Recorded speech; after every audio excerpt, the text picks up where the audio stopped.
신앙 전수의 1순위라는 제목으로 말씀을 전해드리겠습니다.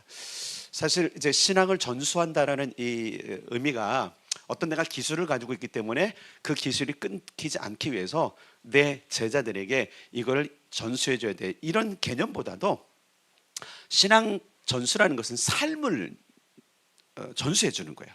어떤 기술이 아니에요. 그래서 어떤 분들은 이런 생각을 해요. 우리 아이들에게 신앙을 전수하는 게 감이 안 잡혀요. 뭘 전수해야 될지 모르겠어요. 네, 기술이 아니어서 그런 거예요. 기술이라면 딱 알잖아요, 그죠? 기술, 여기 기술자들 있잖아요. 어떤 분은 딱 전기 딱 하면 와, 네, 조효장 집사님, 조효장 집사 보면 내가 깜짝 놀랐어요. 나는 생각도 못하는 것도 그냥 딱 되면 돼. 이게 뭐죠? 기술이에요, 기술. 저 기술은 내가 못 가르쳐요. 이런 기술이 만약에 신앙 전수 영역에서 포함된 거라면 그럼 기술자 외에는 안 돼요. 그렇죠? 또 뭐 우리 정수님 사람은 설비, 뭐 토진대, 뭐 다 찾아내요. 또 그 외에 다른 분들 있잖아요. 뭐 저기 학원사님처럼 찌르는 기술이 좋으신 분들, 혈관 잘 찾는, 이건 제가 못해요. 저보고 아무리 하라 해도 안 돼. 그거는 전수해 줄 수도 없고 나도 못하는 일들이에요. 그렇다면 성경에서는 대체 무엇을 지금 전수해 주라고 얘기할까? 따라서 합시다. 삶은 살고 있잖아요, 그죠? 근데 이 삶이 우리가 생각할 때 아이쿠, 내 삶을 전수해 주면 안 되는데, 이런 후회가 있는 분도 있을 수 있지만, 그러나 저는 이렇게 믿어요. 기본적으로 그리스도인의 삶이 있습니다. 근데 그것을 전수해 주는 건데, 근데 여러분 이런 게 있어요. 전수해 주지 않아도 그냥 가져가. 그래서 가끔 그러잖아요. 아유, 나 좀 닮지 말아라, 막 이런 거. 있어요, 없어요? 꼭 못된 것만 그렇게 이렇게 가져가죠. 네. 근데 좋은 것도 가져가더라고요. 자, 우리는 그래서 이렇게 믿어야 돼요. 아이들이 나의 좋은 것들을 전수받겠구나. 아멘. 아멘. 자, 그럼 봅시다. 오늘 성경은 근데 그런 삶이지만 무엇을 전수해 주라고 이야기하는지, 자, 일단 몇 절을 가냐면 6절을 가겠습니다. 6절을 다시 한번 읽겠습니다. 시작. 오늘 내가 내게 명하는 이 말씀을 너는 마음에 새기고. 자, 물론 삶인데 그 삶이 어떤 삶이 되냐면, 따라서 합시다. 말씀의 삶. 말씀의 삶. 네. 오늘 그 감사 찬양할 때도 우리의 믿음을 든든하게 하는 주의 말씀, 이런 부분에 대한 찬양을 했어요. 우리가 자녀들에게 전수해야 될 삶은 말씀의 삶이에요. 그러니까 내가 말씀을 살고 있어야 돼. 그래서 여기 보니까 내가 너에게 명하는 이 말씀, 보통 많은 사람들이 이 신명기를 하면 어떤 것만 전수하면 된다고 생각하냐면 그 위에 있는 5절의 말씀을 떠올려요. 그다음 그래서 그 5절은 어떤 건지 한번 읽겠습니다. 시작. 너는 힘을 다하여 내 하나님 여호와를 사랑하라. 아멘. 이게 기본이 맞아요. 근데 이제 이것만 전해주면 된다라고 우리가 가끔 착각을 해요. 아니, 그게 아니에요. 6절에 보니까 뭐냐, 내가 내게 명하는 이 말씀을, 근데 이 말씀을 5절만 가르치는 게 아니에요. 하나님의 말씀 전체를 이야기하는 거예요. 그래서 율법, 보통 우리가 말하는 토라라고 하는 것, 그 외에 하나님의 교훈들이 있는데 이것들을 뭐 하라고 그래요? 전수하라는 거예요. 근데 그 전수를 위해서 첫 번째 뭐라고 말씀하시냐면, 따라서 합시다. 내 마음에 새겨라. 자, 그래서 여러분, 신앙 전수의 1순위는 자녀가 돼야 되지만 신앙 전수의 0순위는 자기가 돼야 되는 거예요. 내가 말씀의 삶을 살고 있어야 돼요. 내가 말씀을 살아내고 있어야 돼. 내가 말씀을 살아내야 그 말씀이 자녀들에게 보이는 거예요. 여러분, 어쩔 수 없이 자녀들은 여러분의 삶을 그냥 옆에서 지켜보고 있습니다. 어쩔 수 없어요. 어쩔 수 없어요. 우리 엄마 아빠가 하는 거, 우리 엄마 아빠가 어떤 신앙의 삶을 살고 있는지, 이들은 지금 말씀을 읽고 있는지, 말씀대로 살고 있는지, 이 부분들을 일부러 보려고 하는 것이 아닌데 그냥 보여지게 돼 있어요. 이해되시죠? 왜냐면 그냥 살고 있으니까. 그리고 예를 들어서 자녀들이 이렇게 학교를 가다든지 아니면 다른 직장 때문에 지금 분리해서 살고 있어도 그래도 보여요. 이게 신기한 거예요. 그러니까 나만 가지고 있는 기술이 아니고 삶이기 때문에 그러는 거예요. 그러니까 말씀은 삶이 돼야지만 전수해 줄 수 있겠구나라는 생각을 우리 부모 세대가 가지고 있어야 돼요. 그러기 위해서 뭐라 그래요? 너는 마음에 어떻게 해요? 새겨라. 새기라는 얘기 뭐예요? 새기는 거 어떤 거예요? 그냥 넣었다 빼는 거예요? 보통 그러잖아요. 여기 들어왔어. 이제 예를 들면 여러분들에게 이제 이쪽 귀로 들었는데 집에 갈 때쯤에는 이쪽으로 나가버렸어. 여기 없대. 그래서 되게 중요한 방법이 있어요. 그것이 뭐냐면 따라서 반복, 지속 반복. 계속 듣는 거예요. 여러분 경건일기 혹시 쓰고 있습니까? 경건일기 쓰기를 당부를 드립니다. 경건일기 쓰면 두 가지를 하게끔 돼 있잖아요. 첫째는 자기를 성찰함이 있고 또 하나는 말씀을 성찰함이 있어요. 따라서 하면 자기 성찰, 말씀 성찰. 요 두 개가 왜 중요하냐면 내가 지금 말씀대로 살고 있는지를 점검할 수 있고 그 말씀이 나를 지금 이끌고 가고 있는지를 점검할 수 있는 것이 사실 경건일기예요. 한번 생각해보세요. 그 경건일기 다른 사람들이 이렇게 인쇄 중 하는 것 같아 쓰면 되게 좋은데 사실 이제 그 칠판물로 해갖고 여러분들이 요청할 때마다 그 인쇄해 주는 게 쉽지 않아요. 어떤 때는 막 거꾸로 해갖고 막 수십 장들 버리기도 하고 쉽지 않은 부분들인데 이걸 자꾸 해주는 게 뭐냐면 이게 삶이 되기 때문에 그러는 거예요. 따라서 말씀이 삶이 되기 위해서는 적절한 연습이 필요하다. 바울이 그랬잖아요. 육체의 연습은 약간의 유익이 있지만 경건의 연습은 내생, 지금 사는 삶에도 유익이고 다음 세대에도 유익이 있다. 이게 뭐예요? 뭔가 전수된다는 얘기예요. 여러분 이 생은 이 생 여기서 사는 삶은 내가 살지만 그 다음 삶은 누가 사냐면 따라서 하면 자녀들이 살더라. 그러니까 두 가지 의미가 있는 거예요. 바울이 뭐냐면 경건의 훈련과 연습은 내가 사는 삶에서도 유익이 있지만 다음 세대, 내가 천국 가서도 상급이 있는 것뿐만 아니라 내 경건의 삶을 전수받은 자녀들에게도 유익이 있다는 거예요. 이 두 가지를 보셔야 돼요. 그러니까 우리는 보통 생각하기를 내가 신앙 잘해야 돼. 물론 이것도 중요하지만 더 중요한 게 있어요. 자녀들이 잘 돼야 돼요. 한번 생각해 보세요. 여러분의 자녀들의 미래를 위해서 여러분들이 노력하는 거 엄청나잖아요. 그죠? 학교도 여러분 좋은 학교 보내기 위해서 어떤 분들은 고민하기도 하잖아요. 양주로 보낼까, 의정부로 보낼까, 서울로 보낼까, 유학을 꿈꾸기도 하잖아요. 그죠? 한 번도 그런 적 없으세요? 먹고 살기 너무 바빠서 그렇다고 보고 그래도 사람들이 옆에서 그러면 우리도 보내볼까 이런 마음이 있죠. 그 뭐예요? 부모의 좋은 마음인 거예요. 이거 탓할 수도 없어요. 그렇다고 의정부에 보냈다고 해서 저 죽이려면 이러면 안 돼요, 여러분. 왜냐면 잘하고 있는 거예요. 근데 중요한 게 뭐냐면 그렇게 내생, 육체를 위해서 하는 일들은 우리가 엄청나게 투자를 하는데 다음 생에도 말 그대로 이들이 영원토록 계속적으로 유익을 얻을 수 있는 부분에 대해서는 우리가 얼마만큼 관심을 가지고 있는지 요건 우리가 반성하면서 좀 생각해 봐야 돼요. 진짜 반성하면서 생각해 봐야 돼요. 이 아이들이, 내 자녀들이 지금 정말 하나님의 길을 가고 있는가? 근데 이 하나님의 길을 가고 있는가는 인생에서 성공이냐 실패냐 이 정도 차원이 아니잖아요. 그죠?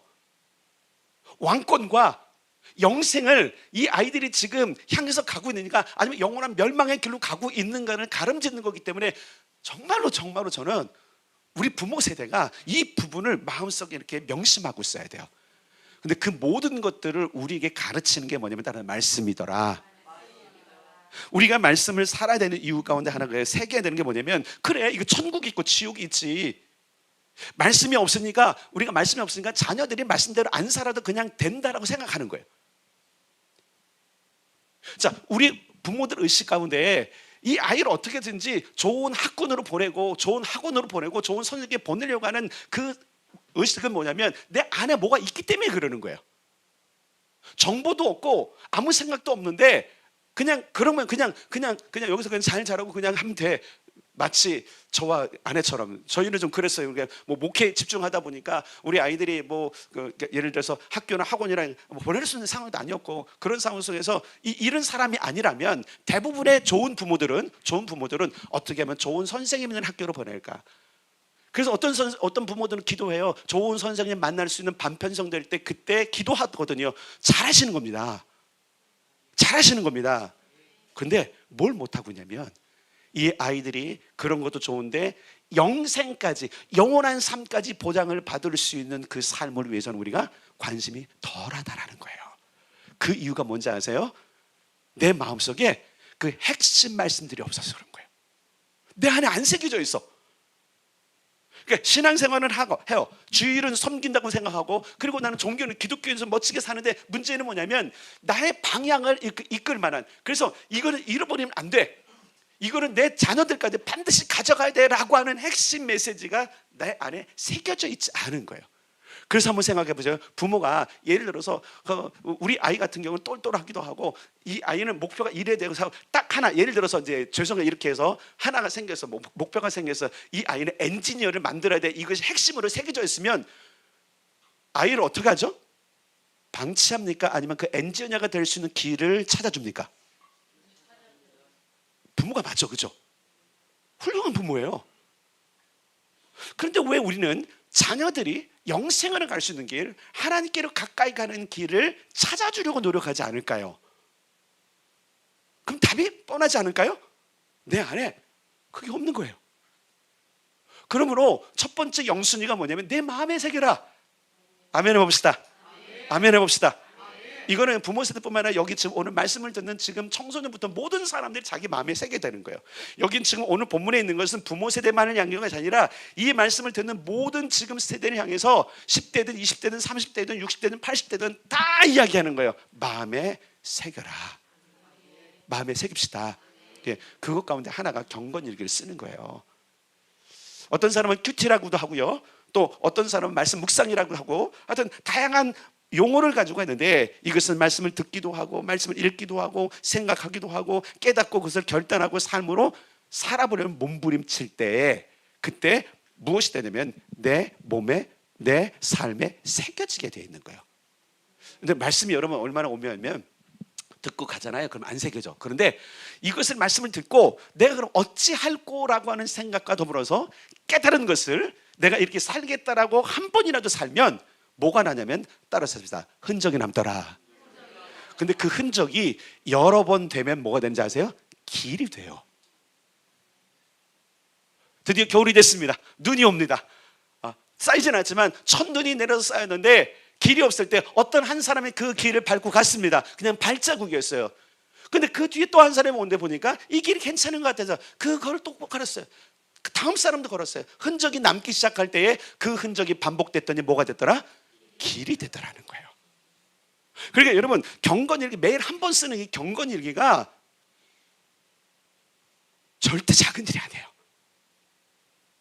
뭘 만드는 거라고요? 길을 만드는 거예요. 이 얘기 뭐냐면 우리 마음에 새길 수 있는 좋은 방법 가운데 하나가 뭐냐면 바로 이렇게 경건일기. 우리 교회는 경건일기니까 경건일기 얘기하는 거예요. 다른 교회 뭐 큐티든지 아니면 다른 교회 가는 툴들이 있을 수 있는데 그런 거. 그래서 여러분께 권면을 드립니다. 이 2023년도를 지금 마감하면서 여러분 이런 결심을 하세요. 내가 다시 경건일기를 쓰리라. 그러면 쓰게 돼 있어요. 그리고 한번 해보세요. 그러면 여러분들에게 엄청난 유익이 있을 줄 믿습니다. 그래서 마음에 새기라라고 했어요. 자, 그 다음이 자녀예요. 자, 몇 절을 가냐면 7절을 가겠습니다. 7절 시작. 내 자녀에게 부지런히 가르치며 집에 앉았을 때든지 길을 갈 때든지 누워 있을 때든지 일어날 때든지 이 말씀을 강론할 것이며. 아멘. 두 가지 행동을 이야기하는, 첫째는 가르치라, 두 번째는 강론하라. 여기서 누구에게 하라 그랬어요?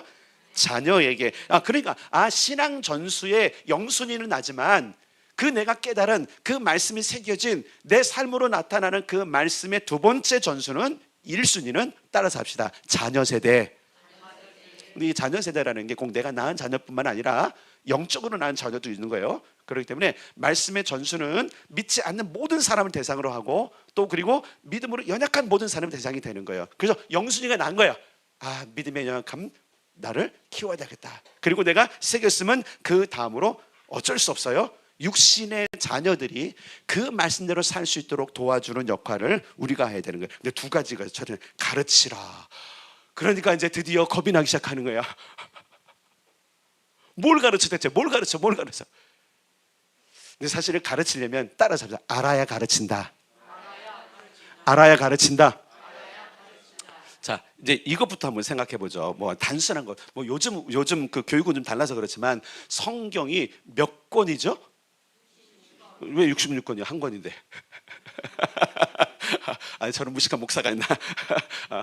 성도보다 모르는 목사. 66권이죠. 구약이 몇 권? 3, 9, 27.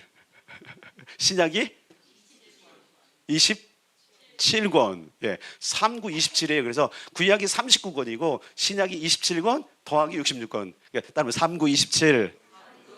3, 9, 27.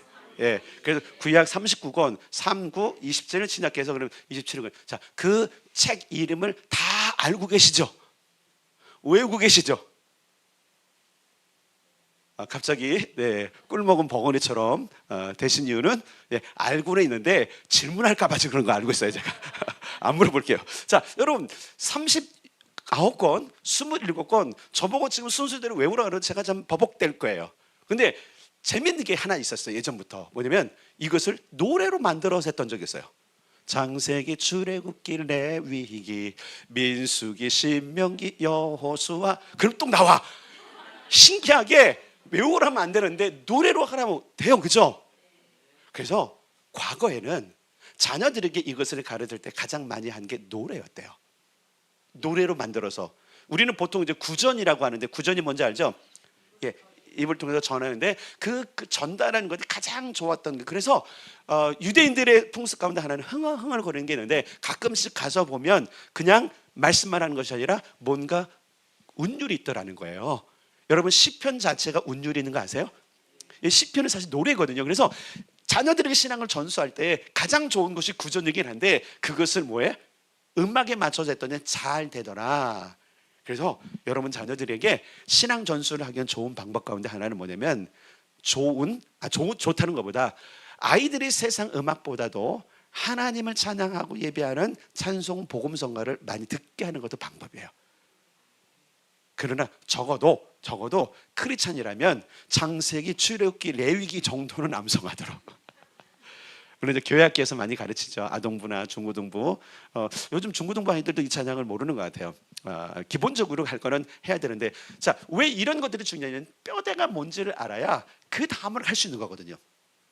그렇다고 유대인들처럼 우리 아이들을 뭐 어렸을 때부터 이 토라 전체를 암송하게 하고 아니면 신명기 전체를 암송하게 하는 그런 교육은 될 수가 없을 거예요. 물론 그렇게 하는 데도 있지만 중요한 것은 뭐냐면 이 아이들이 내가 믿고 있는 하나님, 내가 살고 있는 이 말씀을 살아내도록 도와줄 필요는 있다라는 거예요. 그러기 위해서는 아까 뭐랬어요? 알아야 가르친다. 자, 그래서 지금 가르칠 수 있는 굉장히 쉬운 것을 지금 제가 서두에 말씀드렸어요. 아이들한테 물어봐요. 성경이 몇 권일까? 청년들 중고등부 아이들도 이제 오늘 알았어요. 몇 권이래요? 66권. 구약이 몇 권?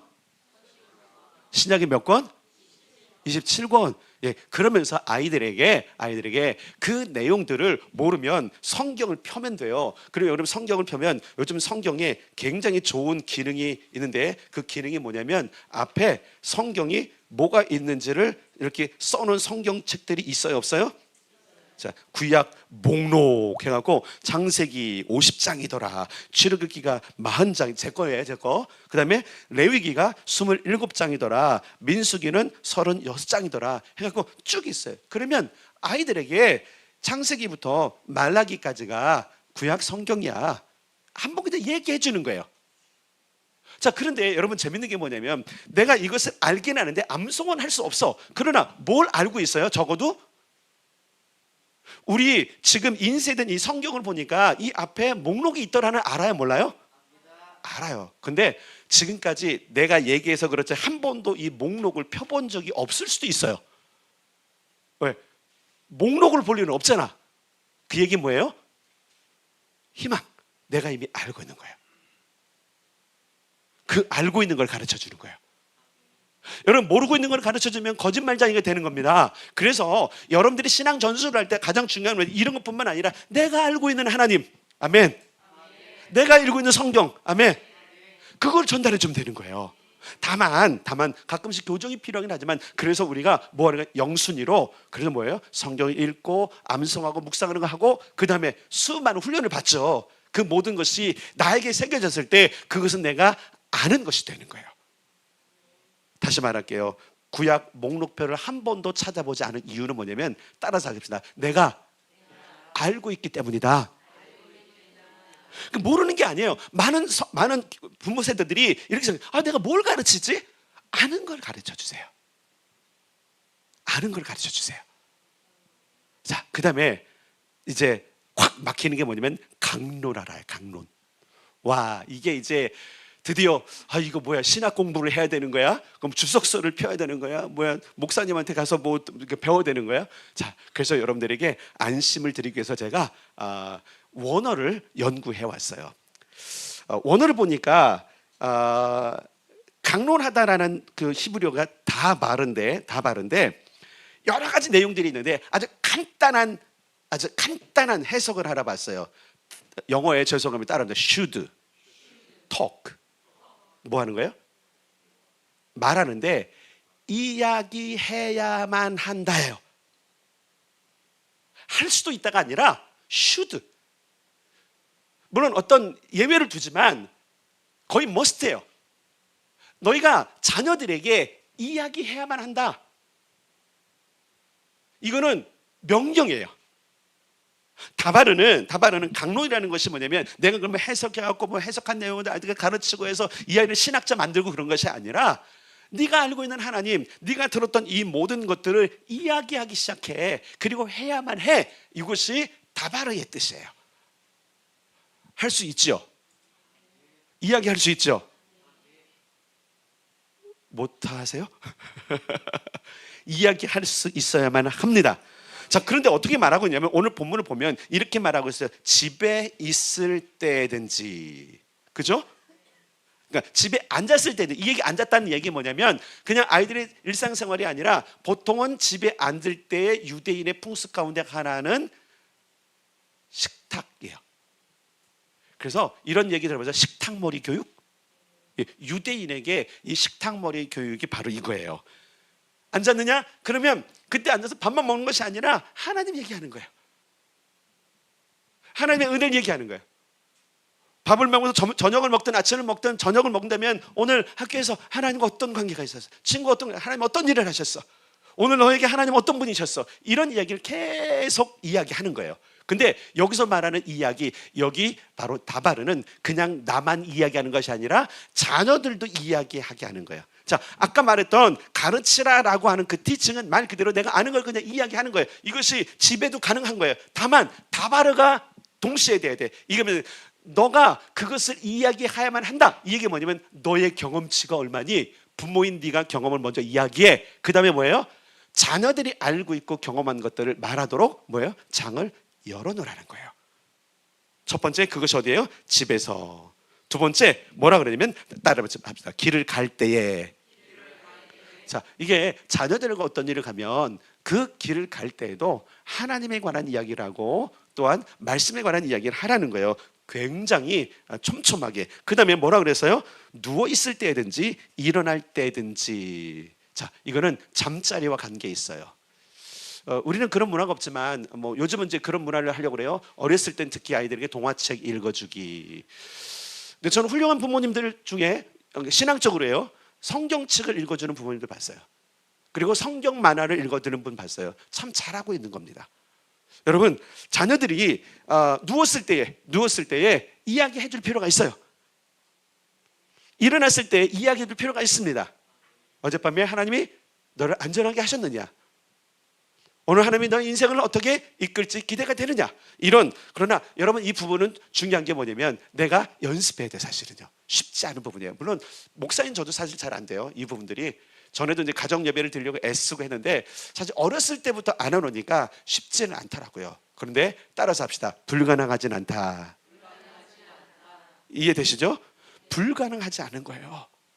도전해 봅시다. 자, 내 자녀에게 부지런히 가르치며 강론하라. 다시 말할게. 아는 것을 이야기하고 깨달은 것을 함께 이야기함으로 말미암아 따라서 신앙이 전수되더라. 자, 그리고 유대인들은 더 나가서 이 모든 것들이 가능하기 위한 아주 촘촘한 그물망을 썼는데 그것이 8절과 9절이에요. 1절 8절 읽겠습니다. 시작.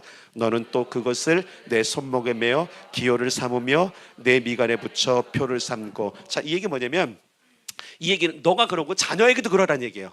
자, 이 얘기 뭐냐면 경건일기를 쓰십니까? 그럼 자녀들도 쓰게 해주십시오. 여러분이 예배자입니까? 그럼 자녀들도 예배하게 하십시오. 여러분이 찬양합니까? 그럼 자녀들은 찬양을 가르쳐 주십시오.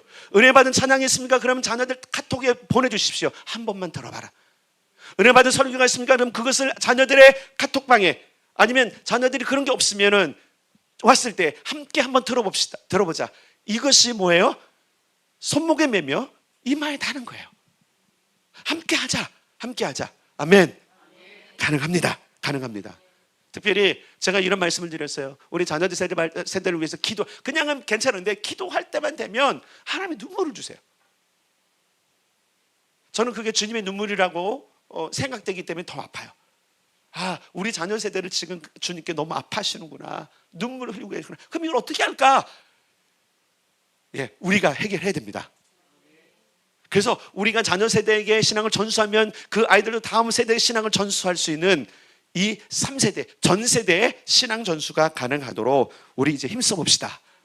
예, 그것이 바로 신명기 6장이 말씀하고 있는 거예요. 자, 그리고 9절 읽겠습니다. 9절 시작. 또 내 집 문설주와 바깥문에 기록할지니라. 아멘. 이게 뭐냐면 환경을 조성해 주라는 거예요. 이 아이들이 드나들면서 우리 집에 말씀이 있네, 위에도 있고 문에도 있네. 이스라엘은 있잖아요. 매주자라는 게 있잖아요. 그 안에 이런 말씀을 넣어놓은 함이 있어요. 크기도 다양해요. 조그맣기도 하고 크기도 하고 사람들마다 다른데 어쨌든 그 안에 넣음으로 말미암아 어떻게 하는 거예요? 기억해라. 너희는 이 말씀을 주신 하나님의 백성이야. 여러분, 우리가 하나님의 백성이 됐습니다. 우리 자녀들이 이걸 알아요. 그러니까 가정의 환경도 너무나 중요한 거예요. 여러분, 우리 환경을 한번 생각해 보세요. 여러분의 가정의 환경, 나의 가정의 환경은 과연 아이들이 하나님을 알 수 있고 하나님을 인식할 수 있을 만한 환경인가? 아니면 평범한 제가 평범한 계속 강조한 게 있어요. 크리스천이 아닌 다른 사람의 가정과 별반 다름이 없는가? 여러분, 이거 좀 생각해 봐야 돼요. 물론 이제 내년부터 시작할 이 일들을 위해서 환경을 조성하고 또한 그리고 여기 이마에 메고 손목에 메고 이 부분들을 위해서 저는 계속 여러분들에게 제안을 하고 방향을 제시하고 또 그리고 툴들을 제공할 겁니다. 문제는 뭐냐면 이걸 누가 해야 따라합시다. 부모인 내가. 물론 이것을 듣고 있는 자녀 세대의 10대들도 본인들이 해야 돼요. 본인들이 해야 돼요. 예를 들어서 이런 거예요. 10대들은 이건 부모님이 해야 되는 거니까 나는 제외. 아니에요. 같이 하는 거예요. 자, 여기 보세요. 여기 지금 오늘 본문에 보면 부모들에게 이 말씀하셨지만 자녀들을 끼워놓으셨어. 자녀들아, 너희도 하나님을 사랑해야 되는 거예요. 여러분, 자녀 세대 기억해 보세요. 구원 받아야죠. 구원 받았죠. 천국 가는 거죠. 부모님 때문에 가는 거예요? 자기 때문에 가는 거예요? 자기 때문에 가는 거예요. 자신의 고백과 자신의 믿음으로 가는 겁니다. 아멘. 그러려면 이 믿음, 이 말씀 안에 모든 세대가 있어야 되는 거예요. 저는 이런 꿈을 꿔봅니다. 할아버지, 할머니, 아버지, 엄마, 그리고 나. 이렇게 3세대잖아요. 그죠? 대부분 그렇게 구성되어 있어요. 이 세대가 하나님의 말씀 앞에 늘 살아가고 하나님 이야기를 하고 하나님의 하신 일들을 자랑하는 그런 가정.